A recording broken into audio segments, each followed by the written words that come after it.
Hi, Professor Colin. Hi, Professor Colin. Thank you all for joining me. Today, I would like to inform you about the negative effects of consuming food grown in high amounts of fertilizer and persuade you to choose a more natural way of cultivating your crops, and also persuade you to buy more naturally grown food from the markets. Along with negative health effects, using fertilizer in your garden or lawn has a negative effect on the environment as well. When it rains, if these growth enhancers have not had the time to dry, they could possibly leak into surrounding waterways and pollute that area, supporting negative algae blooms and killing local wildlife, fish and birds alike. Hello, my name is Conor Chapman. I'm excited to explain the topic of fertilizer use in our food and non-nutritional growing such as grass and flowers. This causes a detrimental effect on the environment and can be avoided if people would change their ways of growing food and other plants. In an article by Steve Rochlitz, he talks about what chemicals were crammed into some fertilizers and how they were sold to companies as safe products. Steve states here that these hazardous wastes include lead, arsenic, cadmium, beryllium, mercury, dioxin, and even radioactive materials. At least one waste reprocessing company labeled their toxic waste / fertilizer as organic. These chemicals were sold to unknowing customers and businesses in use for traditional farming and commercial farming. These are the types of chemicals that you are ingesting daily when consuming foods that are grown in large amounts of fertilizer. Other countries such as Cuba, even being more unregulated than the US farming industry and still using fertilizer in their food, have cleaner waterways than we do, even with many smaller scale farms running over a long period of time. Despite the island's history of large-scale agriculture, the rivers studied had much lower levels of dissolved nitrogen, this is evidence of fertilizer use, than did the Mississippi River Basin in the United States. The researchers speculate that this is due to Cuba's transition into smaller, more sustainable farming in the late 1990s. This is the author reflecting on the fact that Cuba's large farms kind of disintegrated and now they rely on the smaller scale cultivation of crops. This is good for a few reasons. They don't have nearly as much runoff on the rivers because of the smaller scales of the farms. And a lot of the farms are also run by smaller families or local towns.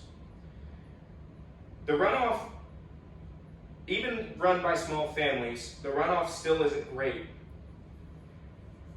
But especially when it comes to large-scale farming, the runoff is detrimental to the waterways around these farming establishments. Large-scale farming and even smaller-scale farming that utilize high amounts of fertilizer can be washed in the local waterways, harming local wildlife and contaminating their food source. This harms us too, as we consume the fish and other sea life that comes out of these water sources. A quote stated by Ihsan Ghani is very interesting as it states the facts on the impact of fertilizer runoff. The transport of nitrogen and phosphorus from agriculture and urban landscapes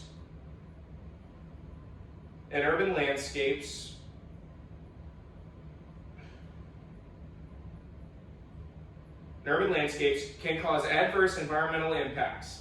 This proves that the use of fertilizer near local waterways can cause detrimental effects to wildlife.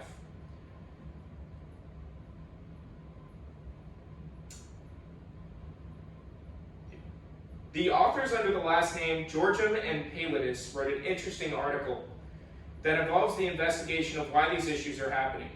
The deterioration of the quality of surface water and groundwater bodies over the last decades had raised the interest of scientists and governments to investigate the sources of these pollution.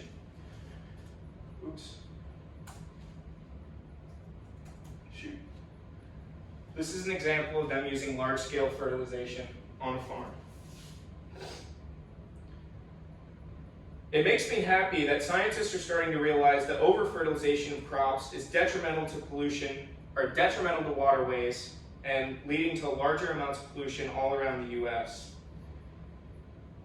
On a more positive note, there are better ways to fertilize plants at a large scale that scientists are working on. An article written by Haji Muhammad goes deeper into this topic. They speak in the intro of the article about how using microbes instead of granulized fertilizer can better the plants more, as well as reduce pollution to water and the food. The use of beneficial microbes as biofertilizer has become fundamental in the agricultural sector for their potential role in food safety and sustainable crop production. That was Muhammad's quote. This is exciting as it's the first time scientists are creating something that can replace the toxic traits of standard granulized fertilizer.